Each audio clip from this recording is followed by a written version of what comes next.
Allez, on va démarrer. Donc, bonjour à tous. Dans cette session d'aujourd'hui, nous allons couvrir un sujet qui tourne autour de la sécurité SAP et pourquoi est-ce le moment d'agir. D'un point de vue, je dirais, logistique purement, le webinaire va être enregistré. Donc, si jamais vous avez une contrainte de temps durant l'exercice, vous allez recevoir de toute manière l'enregistrement à la fin de l'événement. De même, nous utilisons Zoom donc, pour ce webinaire et vous avez un onglet questions et réponses Q&R dans lequel vous allez pouvoir nous poser vos questions durant l'événement et nous prendrons le temps à la fin de l'événement, donc 15 minutes, pour répondre à ces dernières. Voilà. Donc, je me présente, je suis donc Mathieu Bertrand, je suis associé de Turnkey Consulting France. Et j'ai le plaisir d'être accompagné, et je l'en remercie, de Gwendoline Trujillo, qui est directrice Europe du Sud d'Onapsys. Donc Onapsys qui est aujourd'hui le leader sur la sécurité et la détection des vulnérabilités applicatives. Gwendoline, je te laisse te présenter. Oui, merci Mathieu. Donc, bonjour à tous. Donc, comme Mathieu l'a très bien dit, moi, je suis directrice Europe du Sud chez Onapsys. Donc, je travaille pour Onapsys depuis plus de 11 ans maintenant. Et donc, effectivement, le but d'Onapsys, c'est de pouvoir aider nos clients sur les thématiques de la cybersécurité SAP. Donc, c'est le sujet qu'on va traiter aujourd'hui pendant ce webinaire. Merci Gwendoline. Alors, le programme d'aujourd'hui, donc, on l'a dit, c'est de comprendre ensemble pourquoi il est nécessaire d'agir maintenant. Et pour cela, on va regarder les types d'attaques qui ont eu lieu ou les types de menaces qui ont eu lieu sur les 2 dernières années. Donc, l'idée, c'est vraiment d'être sur quelque chose de concret et donc des conclusions sur les 2 dernières années autour des applicatifs SAP. Et donc, quelles sont les leçons que l'on peut en tirer? Comment s'en prémunir? Quel outil installer? Des fonctionnalités à activer? Mais également l'organisation à mettre en place au sein de vos équipes pour réagir en conséquence face à ces attaques et à ce type de menaces. Alors, je laisse donc la main à Gwendoline pour commencer la présentation. Super, merci beaucoup Mathieu. Donc, pour les personnes qui ne connaissent pas encore Onapsys, je vais faire une brève présentation de l'entreprise. Donc, nous sommes les leaders sur le marché de la cybersécurité SAP. L'entreprise a été fondée en 2009. Notre siège est à Boston, mais on est vraiment une entreprise globale avec des bureaux en Argentine, en Europe, en Allemagne et également à Singapour. Donc, comme vous pouvez le voir, on travaille vraiment avec tout type de clients sur tous les secteurs confondus. De toute façon, du moment que vous utilisez SAP, le thème de la cybersécurité est vraiment une thématique qui concerne vraiment tous les clients SAP. Une des choses que sur lesquelles je voulais vraiment insister, enfin en tout cas qui me semble intéressante pour nos clients, enfin vraiment la valeur ajoutée de travailler avec Onapsys. Donc effectivement, nous sommes éditeurs de solutions avec notre solution Onapsys Platform, mais la valeur ajoutée de travailler avec Onapsys, c'est vraiment notre lab de recherche. On a le plus grand lab de recherche sur vraiment la thématique de la cybersécurité des applications, notamment SAP et Oracle. Et c'est grâce à nos recherches qu'en partie, SAP est en capacité de fournir les correctifs tous les deuxièmes mardis du mois, parce qu'effectivement, donc lorsqu'on découvre des vulnérabilités, on ne garde pas cette information pour nous, on la partage avec SAP, on travaille en collaboration avec SAP pour que les clients puissent recevoir leurs correctifs. Alors évidemment, on n'est pas les seuls, mais on est certainement les plus actifs sur ces thématiques.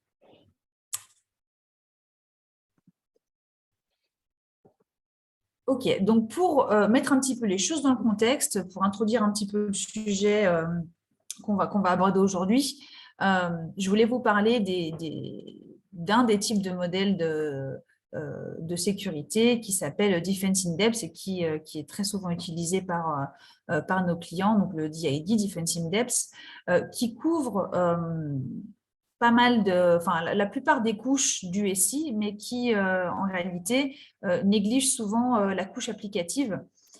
Et qu'est-ce que ça veut dire? Ça veut dire que lorsque nous, on va faire des audits chez nos clients, on se rend compte qu'il y a un très gros backlog de vulnérabilité au niveau de l'application. Et c'est dû au fait qu'en réalité, les clients ont un faux sentiment de sécurité dû au fait que les stratégies mises en place et les solutions mises en place ne couvrent pas en réalité la couche applicative des SAP. C'est-à-dire que vous allez avoir des solutions type Vulnerability Management, DCM, etc., etc., qui sont des très bonnes solutions, attention, mais elles n'ont pas cette visibilité sur la couche applicative SAP, ce qui en fait un angle mort de la sécurité. C'est pour ça qu'au final, on se retrouve avec des backlogs hyper importants de vulnérabilité sur cette couche applicative. Et donc ça adresse vraiment plus les équipes SAP, mais en parallèle, les équipes sécurité, mais en parallèle pour les équipes SAP, les contrôles qui sont mis en place, qui sont plus traditionnels, type ségrégation de fonctions, vont être facilement contournés par les cyberattaques, finalement. Donc, on se retrouve, encore une fois, avec une couche applicative qui devient l'angle mort de la sécurité. Donc, pour étayer mon propos et pour vraiment parler de choses vraiment concrètes, je voulais vous montrer ce petit graphique concernant l'évolution des cyberattaques sur les applications SAP et vous montrer qu'à partir de 2012, c'est là où vraiment on commence à voir les premiers exploits sur SAP. Et ça démontre bien que cette thématique de la cybersécurité SAP n'est pas qu'hypothétique, c'est vraiment du concret. Il y a vraiment des attaques qui se passent sur SAP. Et entre 2012 et 2022, on voit vraiment que ça a une croissance exponentielle avec des dates assez charnières comme 2016 où on a la première alerte qui découle du CERT US. Et ce qui est intéressant de remarquer, c'est que toutes les alertes du CERT découlent des recherches de notre lab de recherche Onapsys où ont été développées en collaboration avec Onapsys. Il y a certaines vulnérabilités qui sont assez qui ont fait pas mal de bruit, hein, notamment les récentes comme ICMAD ou 10K Blaze ou Recon, mais on voit que de façon régulière à partir de 2007, vous avez des alertes de la part du CERT et à chaque fois, vous avez l'intervention de l'APIS ou en tout cas, c'est à l'origine d'une recherche ou d'une découverte plutôt de notre lab de recherche. Alors, donc, je vous parle beaucoup de notre lab de recherche donc, qui effectivement se focalise sur SAP pour essayer de découvrir des vulnérabilités, mais en parallèle, on a mis en place une autre activité, donc ça fait à peu près 2 ans qu'on a mis en place ce qu'on appelle des honeypots. Donc, en gros, ce sont des systèmes SAP qu'on a un peu lâchés dans la nature et on les monitore pour voir ce qui s'y passe. Pour essayer de comprendre un peu le comportement des cyberattaquants, des hackers, pour voir en fonction des nouveaux patchs qui sortent, des nouveaux correctifs, des nouvelles vulnérabilités, comment ces attaquants se comportent. Et ce qu'on a pu voir, c'est une professionnalisation vraiment des cyberattaquants en ce qui concerne SAP. SAP, c'est quand même très particulier. Il faut quand même des connaissances assez poussées pour être en capacité d'exploiter SAP. Jusqu'à présent, c'était un peu par hasard que les attaquants arrivaient à pénétrer dans SAP. On voit aujourd'hui qu'il y a vraiment une professionnalisation de la cyberattaque sur SAP. Donc, au cours des 2 dernières années, on a pu étudier sur nos systèmes plus de 400 exploitations confirmées, dont 107 attaques directes qui viennent de 18 pays différents. Et un élément qui est très important et qui nous a même surpris nous-mêmes lorsqu'on s'en est rendu compte, c'est que il peut y avoir 72 heures, c'est le temps minimum qu'on a pu détecter entre la diffusion d'un correctif et l'exploit. Et ça montre bien qu'en fait, le moment le plus critique pour vos systèmes SAP, c'est finalement le 2e mardi du mois, qui est le jour où les correctifs des SAP sont partagés aux clients SAP, parce que beaucoup de cyberattaquants vont faire ce qu'on appelle du reverse engineer, c'est-à-dire qu'ils vont se baser sur le correctif pour faire le chemin inverse et en fait arriver jusqu'à la vulnérabilité, tenter de l'exploiter.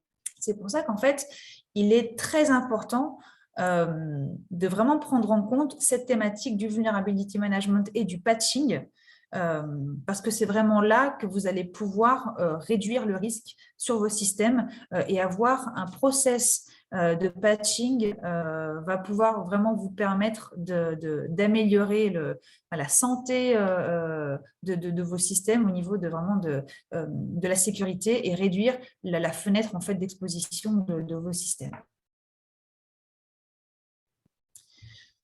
Alors, après, la question qui peut nous être posée et qui nous est souvent posée, c'est « Ok, mais bon, nous, voilà, on a toujours fait comme ça, on n'a pas forcément un process hyper cadré concernant le vulnerability management, il ne s'est jamais vraiment rien passé, donc quel est réellement l'impact à ne pas remédier ?» Alors, la question que je pose en réponse finalement à cette question, c'est « Est-ce que vous êtes réellement en capacité de savoir s'il se passe quelque chose ou pas sur vos systèmes ? Est-ce que vous êtes en capacité de détecter s'il y a des fuites de données, s'il y a une fraude financière? Alors, concernant l'indisponibilité du système, ça c'est quand même un peu plus voyant, effectivement. Et en fonction forcément de l'utilisation que vous faites des SAP, ça peut avoir au moins un impact plus ou moins important. Mais évidemment, si on se met dans la peau d'un constructeur automobile qui utilisait SAP pour la production de ses voitures et que SAP venait à être indisponible pendant une journée, l'impact il est quand même très important au niveau du business. Donc la question c'est de se dire, c'est pas tellement de se dire est-ce que réellement on va subir une attaque sur SAP, mais c'est plutôt quand et est-ce qu'on est préparé pour ça. Donc après, au-delà des pertes de données, des fuites de données, de l'indisponibilité du système, ça a un impact aussi sur la conformité.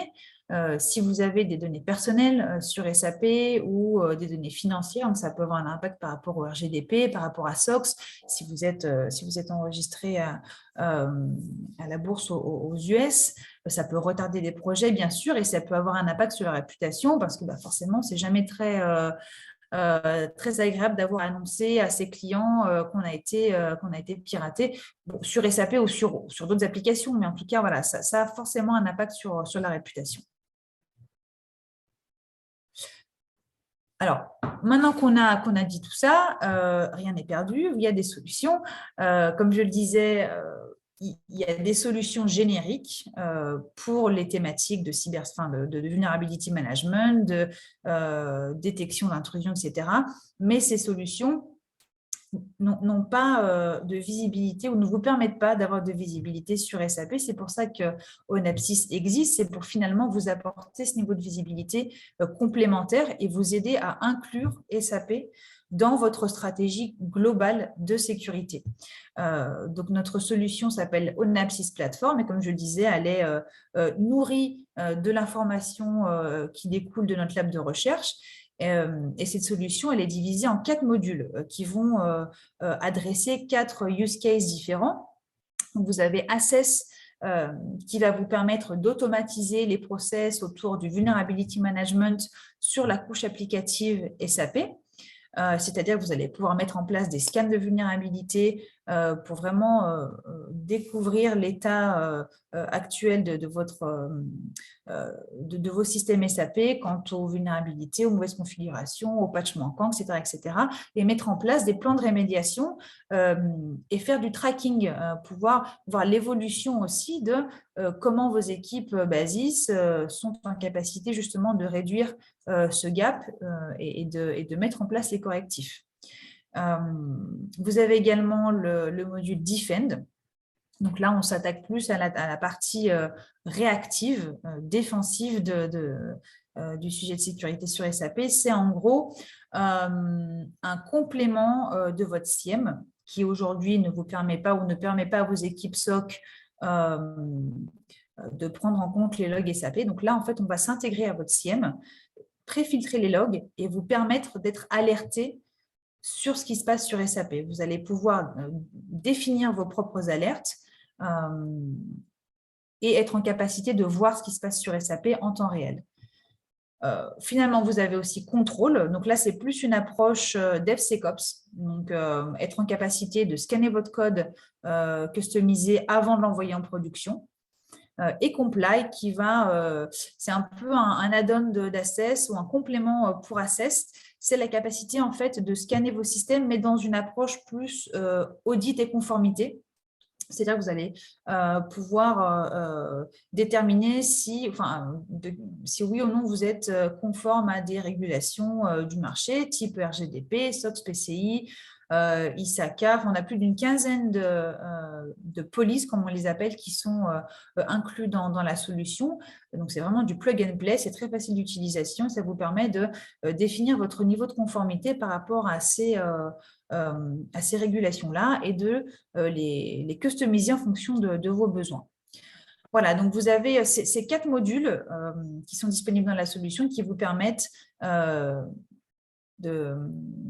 de mettre en place une stratégie qui va vous permettre d'inclure SAP dans votre stratégie de sécurité, chose qui, a priori, n'était pas le cas avant, ou en tout cas qui était plus manuelle. Donc là, vous allez pouvoir industrialiser les process, automatiser ces process.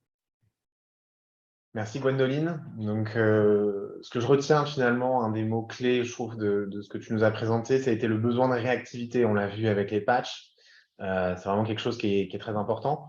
Et est-ce qu'aujourd'hui, l'état des équipes et de l'organisation des équipes permet une telle réactivité?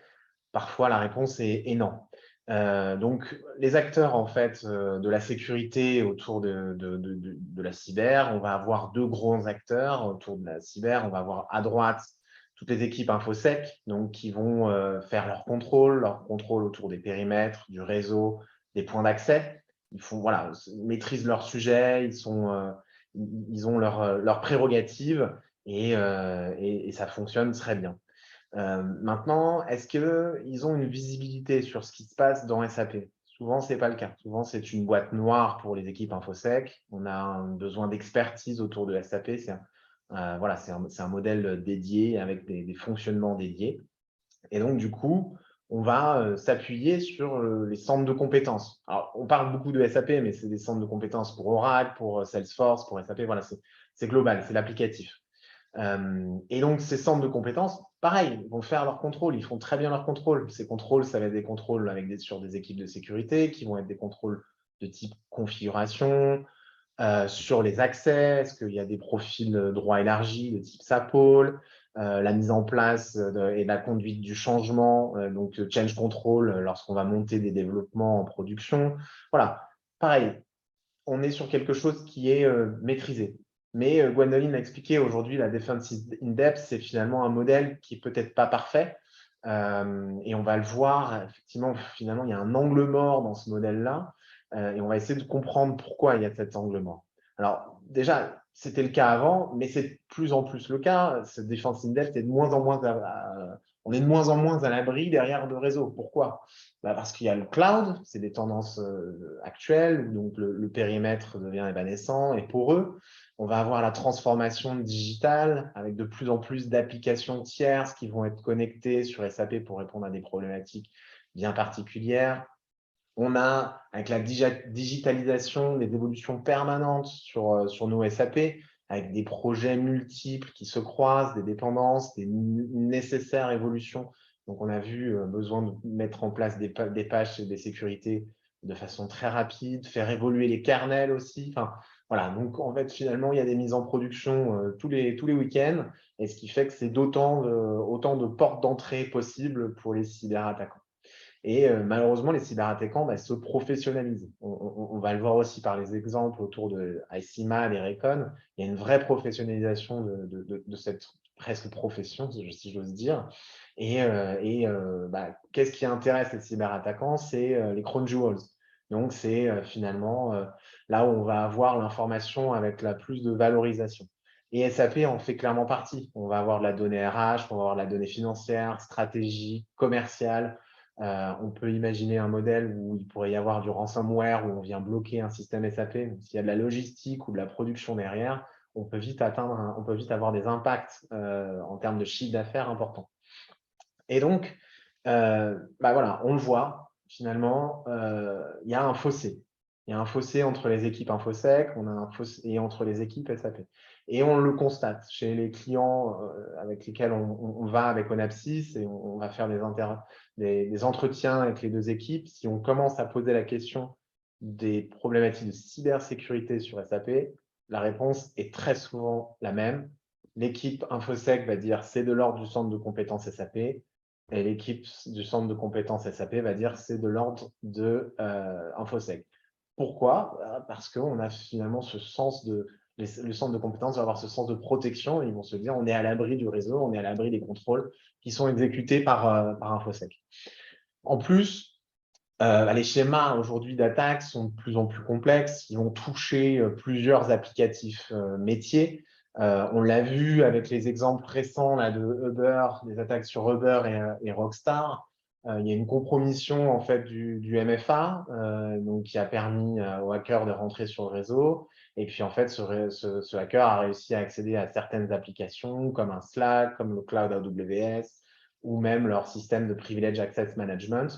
Et donc en fait, finalement, si on reste dans un silotage finalement des équipes avec les InfoSec d'un côté, SAP de l'autre, Oracle de l'autre, et ainsi de suite, eh ben, on va avoir chacune des équipes qui vont recevoir une information, mais pas forcément réagir à cette information. Bon, on n'est pas sur quelque chose de critique. Il y a eu, je sais pas moi, un nouvel utilisateur avec des droits larges qui ont été créés. On va investiguer.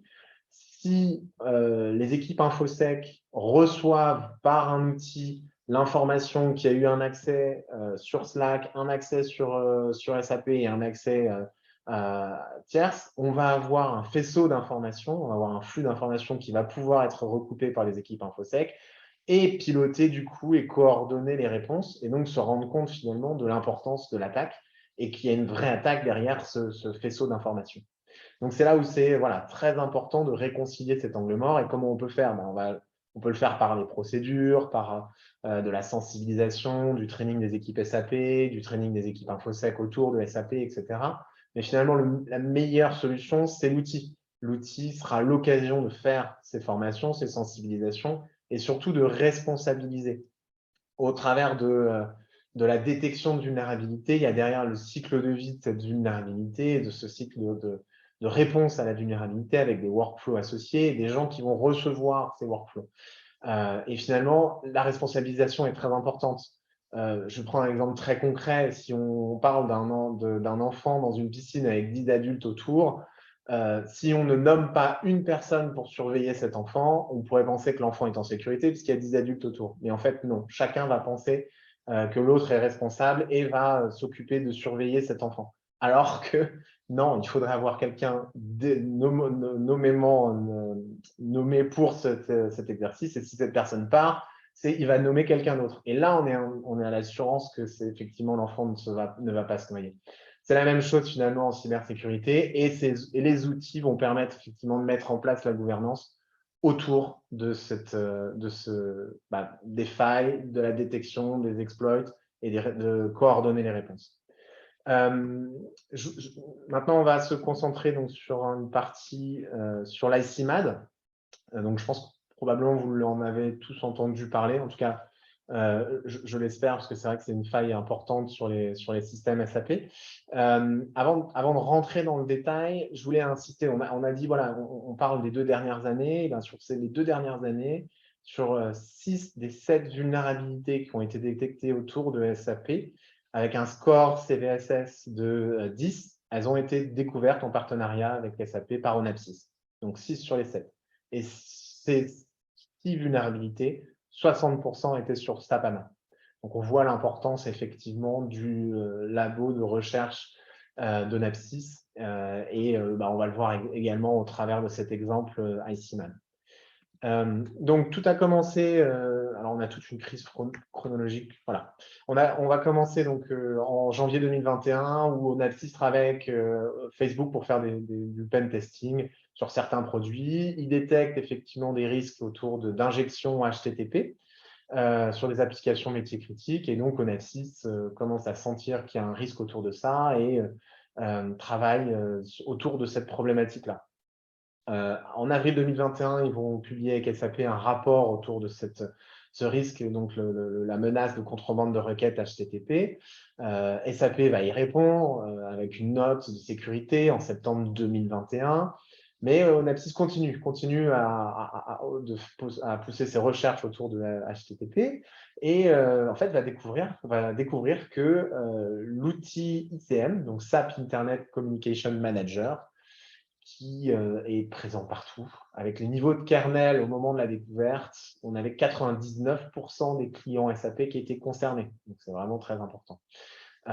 Et donc, Onapsys découvre cette faille, la remonte à SAP, donc en novembre 2021. En janvier 2022, Onapsys publie pour les modules Assess et Defend Assess pour pouvoir voir quels sont les systèmes potentiellement impactés par cette vulnérabilité, et Defend pour voir s'il y a eu un exploit de cette vulnérabilité. Et en février 2022, ça publie ses notes de sécurité. Donc, les clients Onapsys qui voilà. Donc maintenant, les notes sont dans le domaine du public. On l'a vu, enfin, Gwendoline a insisté dessus, on le verra après avec Recon. Très rapidement, une fois que c'est dans l'ordre du domaine du public, des attaquants vont commencer à exploiter ces failles. Ce qui fait que, et donc il faut une réactivité, hein, donc mettre en place les notes de sécurité, ce qui n'est pas toujours possible. On parlait de 72 heures, donc voilà, 3 à 4 jours pour mettre en place cette note de sécurité, c'est compliqué.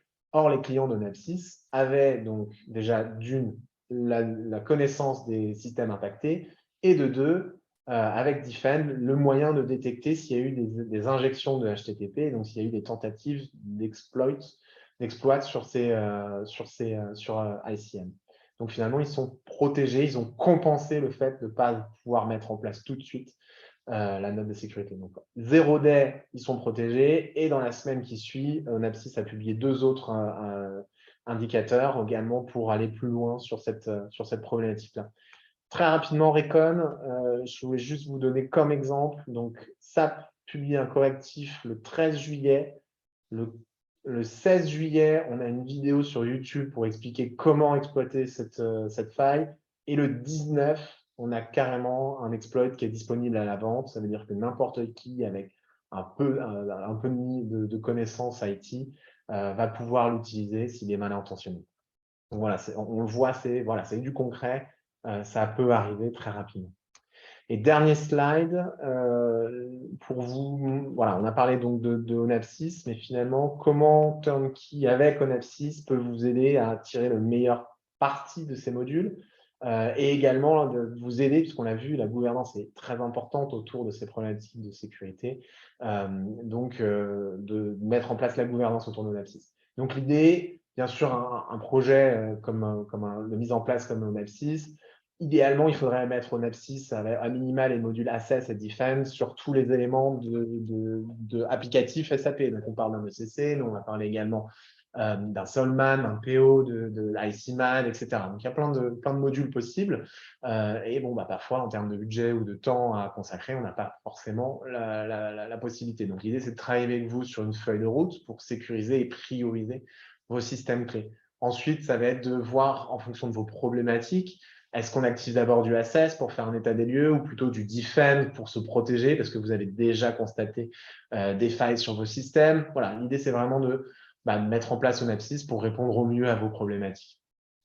En termes de gouvernance, alors ça, c'est très important. Effectivement, c'est comment combler l'angle mort en identifiant et en mettant en place donc, les process et en utilisant l'outil pour responsabiliser les différents acteurs. Accompagner à la mise en place de l'outil par du processus de change avec des formations. Également, travailler sur votre parcours de mise en place de change sur SAP. Donc, comment gagner en fluidité pour la mise en place de notes de sécurité, la validation dans les chaînes de transport, etc. Et puis finalement également, donc Onapsys, on l'a vu, va générer les indicateurs. Comment on va remonter ces indicateurs dans un SIEM pour permettre aux équipes d'InfoSec de pouvoir gérer les flux d'informations et finalement pouvoir recouper ces flux venant d'autres applicatifs également et être en capacité de détecter une tentative d'exploit ou une vulnérabilité en cours. Voilà, nous allons maintenant passer aux questions. Alors, ce que je vous propose pour démarrer en termes de questions, ça va être on a réfléchi aux risques, donc aux conséquences et aux exploits des 2 dernières années, mais du coup, Gwendoline, je te propose de réfléchir sur les risques dans l'environnement SAP de demain. On a du S4, on a du cloud, voilà. Est-ce que tu vois, toi, de ton côté, des choses qui vont changer avec le… Est-ce que peut-être on sera plus en sécurité avec le SAP de demain? Qu'est-ce que tu en penses? Alors, bon, il y a beaucoup d'évolutions autour des SAP. C'est une application vivante, hein, comme tu l'as dit. Il y a plein de choses qui se passent autour des SAP. Il s'est toujours passé plein de choses autour des SAP, donc ça évolue. Le cloud, S4HANA, les nouvelles applications, ça, en réalité, ça ne réduit pas le risque, ça peut même l'accroître en fonction de la façon dont justement ces projets sont mis en place. Et c'est pour ça que nous, on va forcément, en tant qu'expert sécurité, on va toujours conseiller nos clients d'avoir une approche secure by design, hein, donc de vraiment inclure la sécurité dès le départ de ces projets.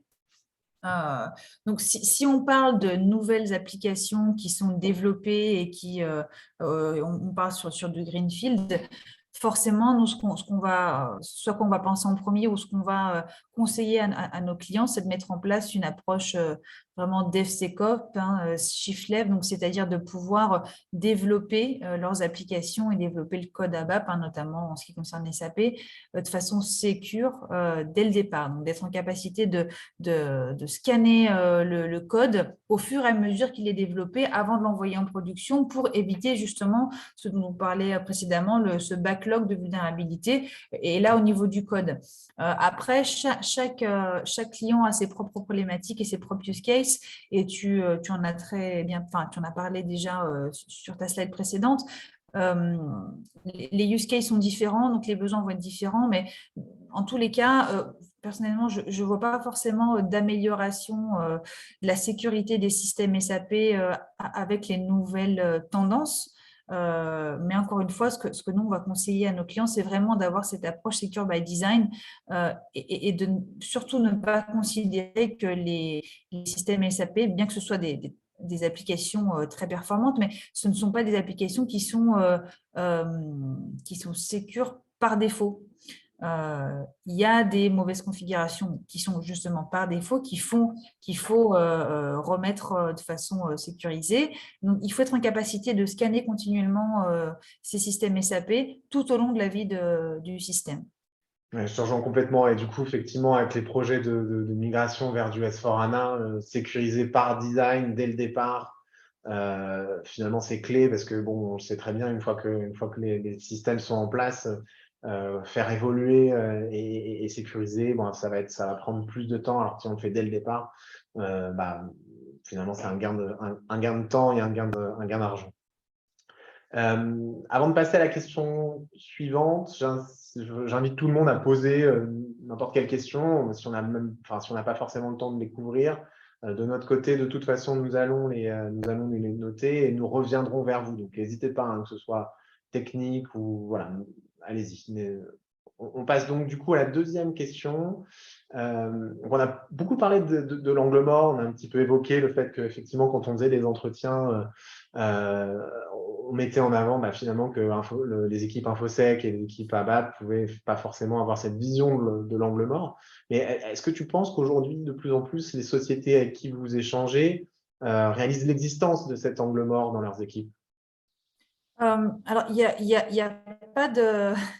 J'aurais pas une réponse à te donner parce que ça dépend vraiment des sociétés avec lesquelles on discute. Certaines ont une maturité soit due à leur secteur d'activité, soit simplement due aux personnes qui sont en charge et qui ont on va dire une appétence, hein, entre guillemets, pour ces thématiques-là et qui sont un peu plus au fait des risques. Mais je pense qu'il y a eu pas mal d'évangélisation qui a été faite, notamment de la part de Napsys, qui a fait en sorte au moins de mettre la puce à l'oreille voilà, des grandes entreprises qui utilisent SAP. Maintenant, on en est toujours à un stade, je trouve, assez manuel et pas efficace sur ces sujets-là.